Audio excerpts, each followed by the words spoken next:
y Diana León. Empezamos otro día de caos. Nuevos desmanes se registraron durante el segundo día de operación pagada del Metro de Quito. Usuarios ingresaron a la fuerza ante la aglomeración de personas y las demoras por el cobro de la tarifa.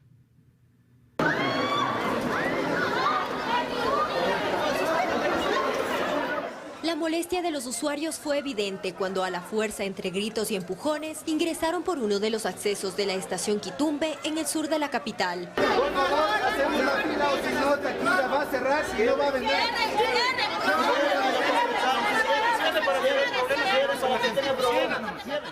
Incluso uno de los usuarios, visiblemente enojado, intentó ingresar por los validadores y forcejeó con uno de los agentes metropolitanos de control que se encontraba en ese sitio.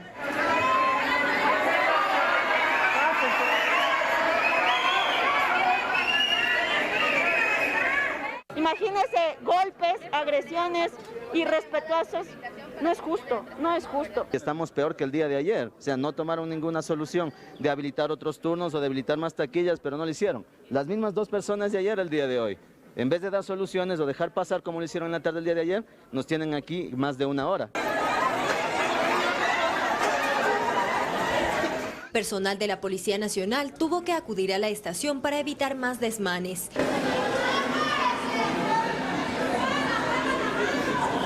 Sin embargo, la molestia de los usuarios era mayor cada vez que un tren salía de la estación, más aún cuando la frecuencia para el paso de cada uno es de 20 minutos. Dijeron que iban a poner más cajas hábiles, que habían hecho las pruebas necesarias, que estaban ya muy bien capacitados. Mire lo que está pasando, la chica de edad les está enseñando cómo ingresar el papel en las impresoras. Eso no puede ser posible, están jugando con el tiempo de las personas. Está un poco caótico, la verdad. Esperamos más tiempo en fila que el transcurso del trayecto donde vayamos a ir. A los usuarios que llegaron antes de las 7 de la mañana a la estación Quitumbe se les permitió el ingreso sin la necesidad de cancelar la tarifa. Sin embargo, a partir de esa hora decenas de personas se aglomeraron, ya que se habilitó solo una boletería adicional a las dos que tenían este martes.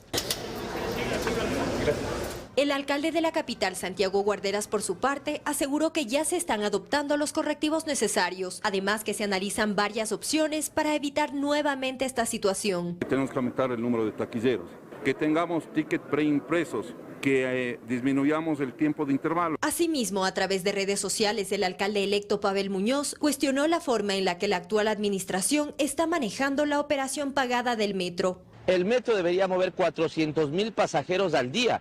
Ese es el pronóstico y así es como el metro se hace sostenible. Pero si empiezan a tener fallas con 25,000 personas, significa que no están preparados. Únicamente están habilitadas 10 de las 15 estaciones y según las autoridades estos problemas solo se presentan en la estación Quitumbe.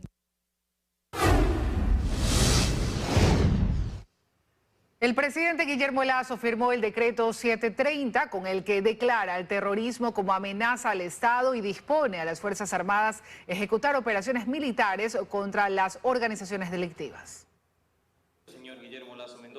Lo acordado en el Consejo de Seguridad Pública y del Estado para frenar los niveles de violencia en el Ecuador se materializó este miércoles. El presidente Guillermo Lasso firmó en Carondelet el decreto 730 y con ello se ratifica la decisión de declarar al terrorismo como una amenaza para el Estado. El decreto contiene 5 puntos. En el primero, el Ejecutivo dispone a las Fuerzas Armadas que en cumplimiento a su misión de defender la soberanía e integridad territorial y de proteger los derechos, libertades y garantías de los ciudadanos, ejecuten operaciones militares en todo o en parte del territorio nacional para enfrentar y contrarrestar a las personas y organizaciones terroristas. En el artículo 2, ordena al Comando Conjunto de las Fuerzas Armadas iniciar de manera inmediata las acciones correspondientes para reprimir la amenaza terrorista, con todos los medios a su disposición, en coordinación con la Policía Nacional. Y si producto de estas acciones, los uniformados son sometidos a procesos judiciales, el artículo 3 dispone: al Servicio Nacional de Atención Integral a Personas Adultas Privadas de la Libertad y Adolescentes Infractores, SNAI, tomar estrictas previsiones de seguridad para el personal militar y policial que, como resultado de las operaciones militares y policiales antiterroristas, sean sometidos a procesos judiciales penales con la finalidad de garantizar su integridad en los centros de privación de libertad. Y en cuanto al financiamiento, en el artículo 4, el Ministerio de Economía y Finanzas deberá asignar los recursos necesarios para atender los requerimientos de las Fuerzas Armadas y la Policía Nacional. En el artículo 5, exhortan a todas las funciones del Estado para que de manera coordinada apoyen en la lucha contra el terrorismo, respetando la independencia de poderes. De la ejecución de este decreto firmado por el presidente Lasso, se encargarán la Secretaría Nacional de Seguridad Pública del Estado, el Ministerio de Defensa, el Ministerio del Interior y el Servicio Nacional de Atención Integral a personas adultas privadas de la libertad y adolescentes infractores SNAI. El presunto responsable de la masacre en el puerto pesquero de Esmeraldas, en el puerto artesanal, que dejó 9 muertos el 12 de abril, fue detenido.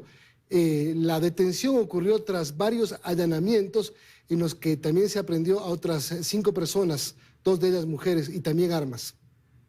¡Vamos, ahí fue! ¡Al piso!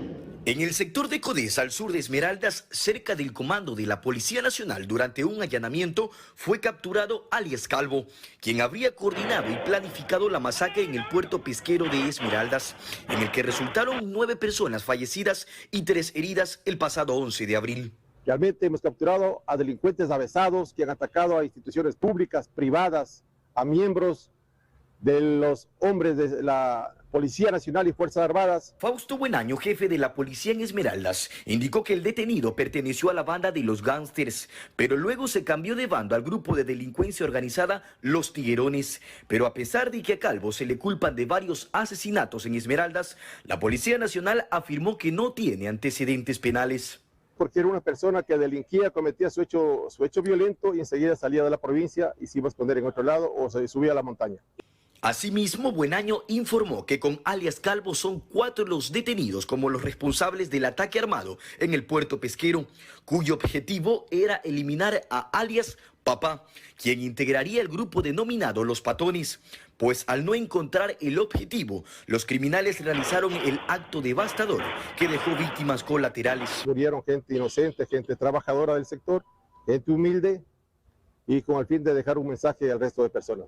Igualmente, la policía dio a conocer que en este operativo fueron detenidas 2 mujeres y 2 armas de fuego, mismas que fueron ingresadas como evidencia a la policía judicial. Se ingresa a un domicilio en el barrio 15 de marzo y se encuentra en uno de los dormitorios un fusil con 3 alimentadoras y con munición 5.56, un fusil de largo alcance, un fusil de combate. La Policía Nacional espera que la justicia realice su trabajo y que esta persona no quede en libertad, pues Esmeraldas ha sido sacudida por decenas de muertes violentas y ataques armados vinculados a la disputa de bandas del crimen organizado. En Guayaquil y Cañar se velan los restos de los policías abatidos cuando acudían a un llamado de auxilio por un accidente de tránsito en La Troncal. Este cantón es el segundo más inseguro de la Sierra Ecuatoriana, asediado por las bandas del crimen organizado.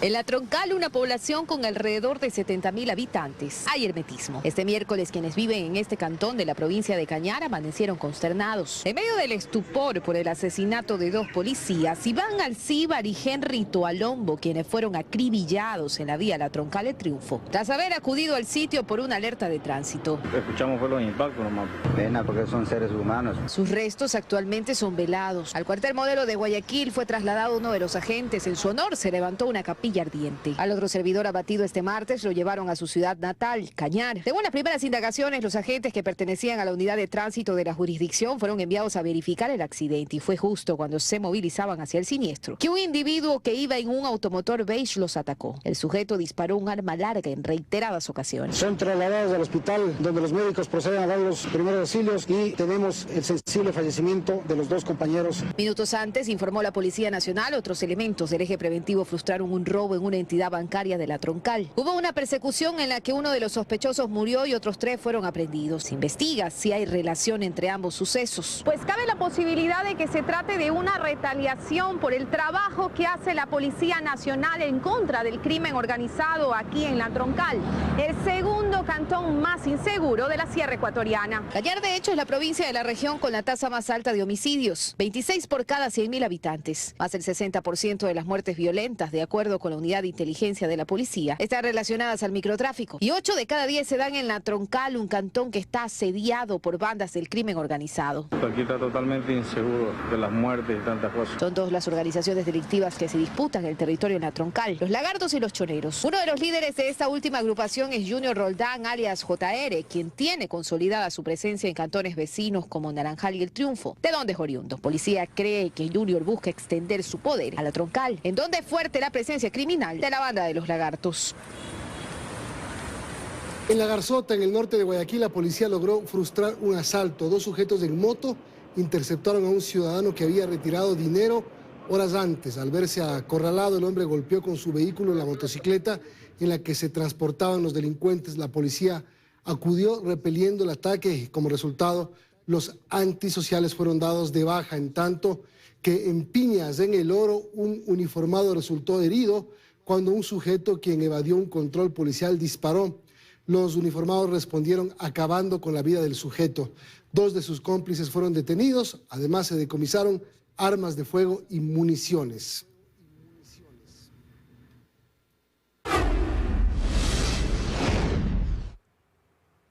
Luego de la masacre ocurrida el último sábado en el suburbio de Guayaquil, que dejó 10 personas asesinadas, continúan las investigaciones y operativos. Durante este miércoles se habría aprehendido a personas presuntamente involucradas. Luis Alfredo Zúñiga nos tiene detalles desde el cuartel Modelo. Luis.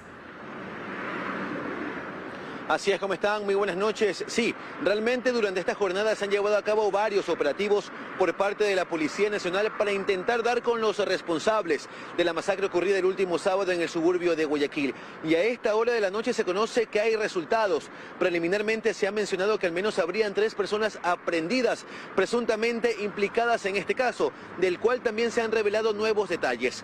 Al respecto, les hemos preparado el siguiente reportaje. Veamos. Han pasado varios días desde que ocurrió la masacre al interior de un taller mecánico en la 14 y Gómez Rendón, suburbio de Guayaquil, que dejó 10 personas fallecidas y 4 heridas, entre ellas una menor de edad. Un hecho sin precedentes que ha generado temor en los moradores e incluso ha tenido repercusión fuera del país. Las indagaciones en este caso continúan y durante este miércoles se realizaron varios operativos en los que preliminarmente se conoce que hubo 3 personas aprehendidas que estarían implicadas en la masacre y se está a la espera de un pronunciamiento por parte de las autoridades. La policía ha confirmado que 6 de los fallecidos tenían antecedentes penales por robo, tenencia de armas, tráfico de drogas, entre otros. La primera persona registra 3 detenciones, 2 por tenencia de armas no autorizadas y 1 por ocultación de armas robadas. Otra persona registra 6 detenciones por robo. Otra persona de las que está registra 1 detención por robo. Otra persona que tiene antecedentes por tráfico de drogas en el año 2015.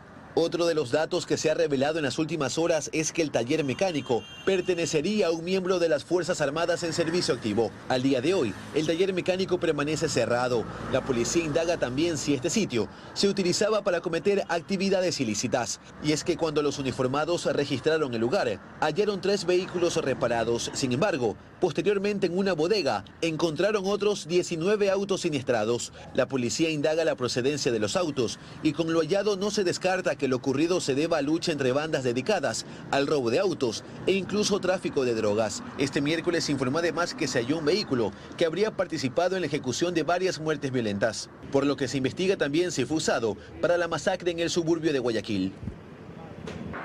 Eso es lo que se conoce hasta el momento sobre este caso y también se nos ha informado que a esta hora de la noche continúan los operativos y que este jueves por la mañana desde el Ministerio del Interior habría un pronunciamiento para dar más detalles al respecto.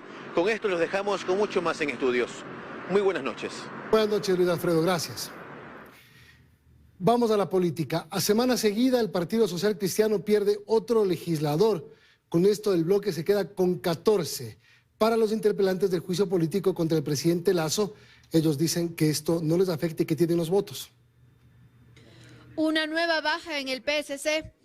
Se trata de Elina Narváez, que se desafilió del Partido Social Cristiano. Ella asumió la curul de César Run cuando la dejó libre el año pasado. La bancada legislativa, tras su decisión, la expulsó. Y lo que eso significa es que lamentablemente habría sucumbido a los argumentos del gobierno en el caso del juicio político. Se mantienen que nadie habló con ella y hasta el mediodía ella sostenía esto.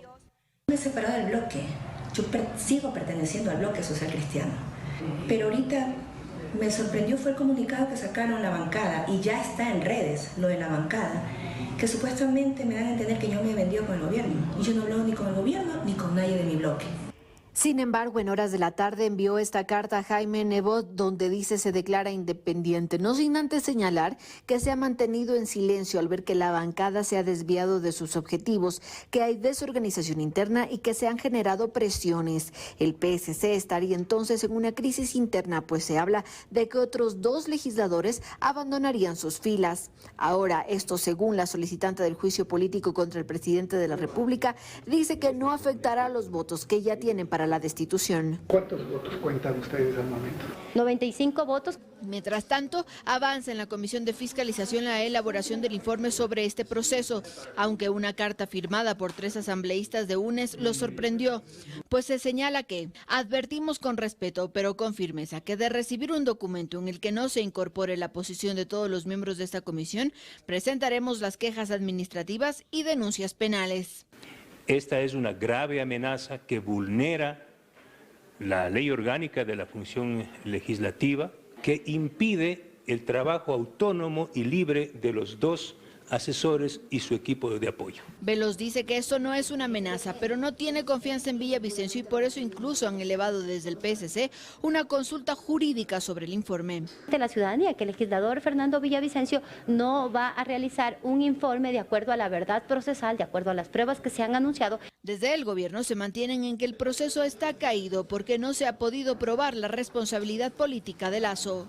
Ese informe no vinculante, no obligatorio, espero que esté debidamente motivado, porque este es un juicio, este no es un desquite político. Villavicencio sostiene que los 4 solicitantes del juicio presentaron una prueba madre de todo este proceso, que es un contrato de Amazonas Tanker y Flopec, que nunca existió. Eso también se incluirá en el informe que elabore la mesa. La asambleísta Mireya Pazmiño rindió su versión dentro de la investigación que sigue Fiscalía en su contra. A su salida aseguró que este proceso solo busca desviar la atención del juicio político contra el presidente. Acompañada por su abogado defensor, la asambleísta separada del bloque de Pachacutic, Mireya Pazmiño, acudió al primer llamado realizado por Fiscalía para referirse a los hechos de los que se la acusa. Por casi 2 horas se refirió al informe borrador creado por la Comisión de Régimen Económico de la Asamblea Nacional, documento que según el demandante Fernando Villavicencio no fue elaborado en la comisión, pues fue enviado a través de un correo institucional. Completamente falso. He presentado los documentos, memorándum recibido de parte de la exsecretaria y de igual manera la elaboración del informe borrador de parte de los técnicos de la comisión con documentos, tanto físicos como también electrónicos. Su versión se dio un día después de que acudió a Fiscalía la exsecretaria relatora de la comisión, Andrea Poveda, quien reiteró lo dicho en la comisión de fiscalización, que el informe fue forjado. Yo ya he dado mi declaración, lo he manifestado también en la comisión de fiscalización en abril. Así que ya tienen los insumos de lo que a mí me consta como secretaria y de lo que yo daba fe en la Comisión de Régimen Económico. Pazmiño insiste en que el informe lo elaboraron los asesores de la comisión luego de 2 meses de trabajo y que se inició el proceso porque se buscaba privatizar a Flopec. Claramente que la base de esta denuncia es salvarle al presidente de parte del abogado del presidente, que es el señor Fernando Villavicencio. Como presidenta de la Mesa de Régimen Económico, Mireya Pazmiño inició el proceso de fiscalización a la flota petrolera ecuatoriana en agosto de 2021. El 31 de octubre se presentó un informe no vinculante suscrito por 5 legisladores. La denuncia contra Mireya Pazmiño fue presentada por Fernando Villavicencio el pasado 25 de abril. Al momento han rendido su versión 3 personas. Seguimos, amigos, y escuchen esto. El Consejo de Participación Ciudadana debatió hasta hace momentos la posibilidad de terminar las funciones del Contralor subrogante Carlos Riofrío. Vamos en directo hasta el CPCCS. Ahí está Daniela Valencia, que asistió al pleno y nos cuenta los detalles. Hola, Dani. Buenas noches, Milton, Diana, amigos televidentes. Efectivamente, faltando exactamente 11 días para que el Consejo de Participación Ciudadana y Control Social sea reemplazado por los consejeros electos en las urnas, el Pleno abrió la posibilidad de terminar en funciones al Contralor General Subrogante Carlos Río Frío. Esta moción fue presentada por la consejera de Participación Graciela Mora para incluirlo en el tercer punto del orden del día, analizar un informe elaborado por el Coordinador General de Asesoría Jurídica del Consejo de Participación que recomendaba precisamente eso, terminar en funciones al Contralor General Subrogante, pues aseguraba que había culminado el periodo de subrogación el pasado 14 de marzo de 2022, fecha en la que apuntaba también había culminado el periodo por el que fue electo el excontralor Carlos Poli. De esta forma recomendaba que asumiera la titularidad el subcontralor Alberto Jaya. Escuchemos lo que dijo uno de los consejeros previo a este debate. Para mí existe un complot aquí, porque avanza un proceso y luego sucede que empiezan a llegar comunicaciones de la Asamblea pidiendo la comparecencia de los consejeros para decir que hay errores en el proceso. Luego vienen estas acciones de protección como la que ocurrió en el cantón Rumiñahui y a eso se suma propuestas de consejeros de aquí internamente que también van encaminados a lo mismo. O sea, yo he llegado a la conclusión de que aquí existe algo premeditado para de alguna forma entorpecer estos procesos, retardarlos o sacar a una autoridad y poner a otra. A pesar de ello, durante el debate los consejeros de participación apuntaron que no tienen la posibilidad de cesar en funciones a Carlos Río Frío, sino que tenían que instar a esta entidad a cumplir el periodo de funciones de su titular. Sin embargo, lo paradójico es que es precisamente el Consejo de Participación Ciudadana y Control Social quien debe designar a través de un concurso público, concurso que actualmente está en etapa inicial. Escuchemos lo que dijo la presidenta. No tenemos capacidad de cesar ni de nominar a nadie. Lo que aquí se está entendiendo es de que se quiere instar a que esta institución cumpla o se acojan a su propio reglamento. Nada más. Hasta ahí puede ser nuestra propuesta. Otro punto controversial a lo largo de esta sesión es el último punto del orden del día que se busca ya designar como titular de la Superintendencia de Bancos a Raúl González. Durante este punto lo que se quiere es analizar un informe que precisamente recomienda que se retome la sesión número 28 del Consejo de Participación Ciudadana de 2022. Esto es para escuchar nuevamente la exposición de Raúl González, de su plan de trabajo de este candidato o reproducir la exposición que se dio el 19 de julio, pues ellos dicen que es el único candidato que no tuvo ningún tipo de impugnación, pero recordemos en su contra existen también resoluciones judiciales. Es lo que les podemos compartir al momento. Regresamos con ustedes a estudios que tienen más información. Un excelente noche.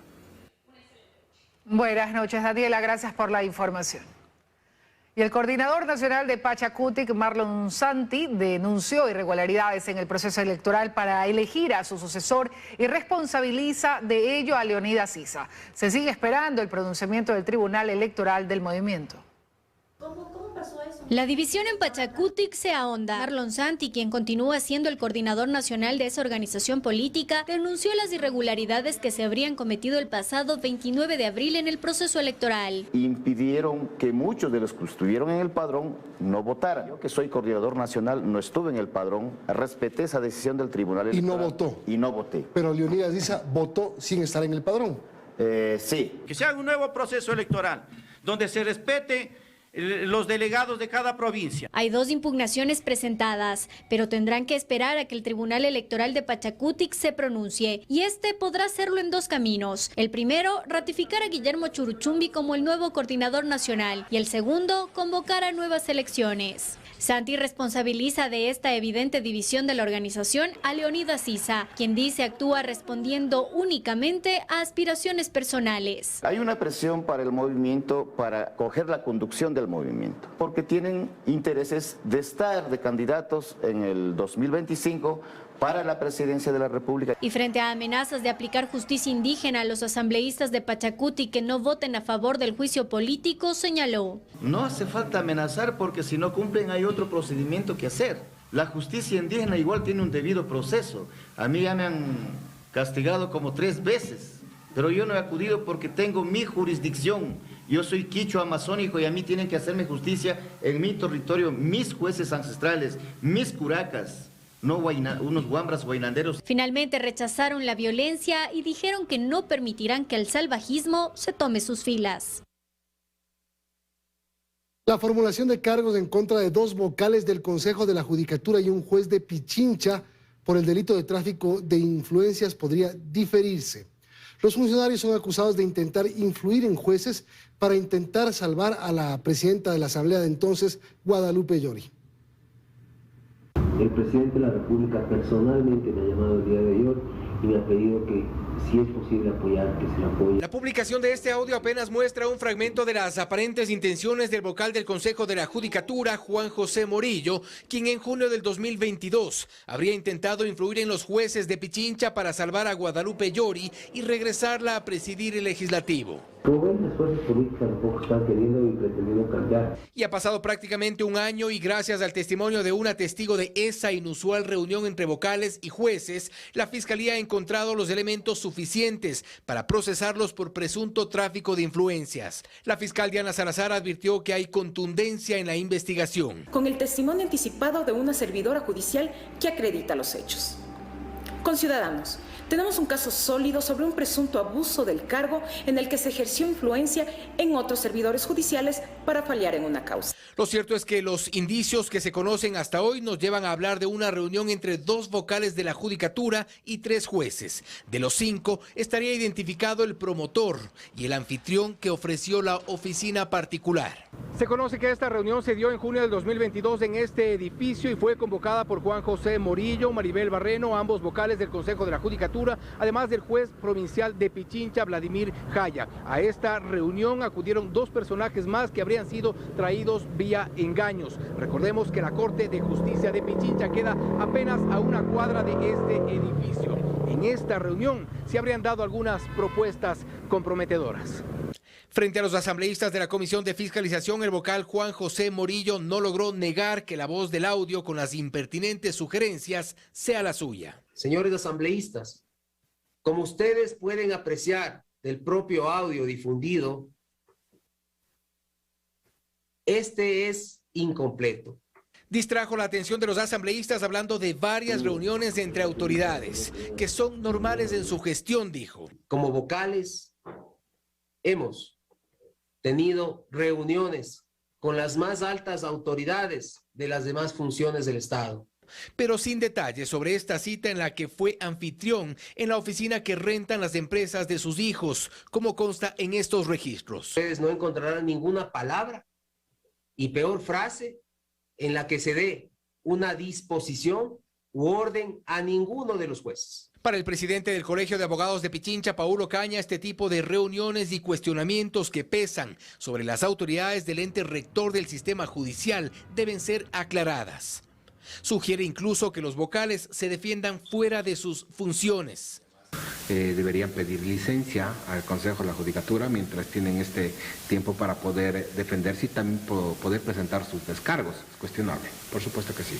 Y si es que ese fuera el escenario, por supuesto que deberían ser separados de la función judicial o del Consejo de la Judicatura si es que fuera ese el caso. No obstante, la vocal Maribel Barreno, involucrada en este caso, va por su primer intento por prolongar la audiencia de formulación de cargos, convocada para este jueves. Ha recusado al juez Samno Macías por supuesta enemistad manifiesta. Será entonces el juez nacional Felipe Córdoba quien lleve adelante la audiencia.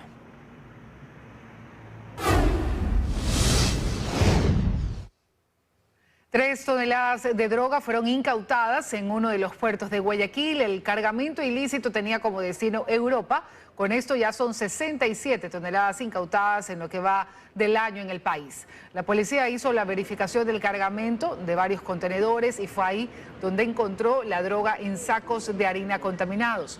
Los puertos de Bélgica y Holanda son los principales destinos para enviar la droga.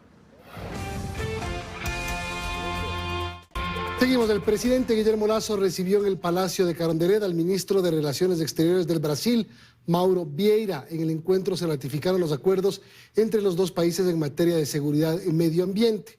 En esta visita invitó el jefe de Estado ecuatoriano a participar en Brasil de la Cumbre de Países de Sudamérica y la Cumbre Amazónica.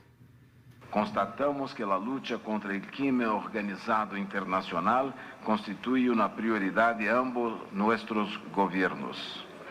En materia económico-comercial, registramos el interés que tenemos para negociar un nuevo acuerdo de complementación económica, profundizando el ACS 59.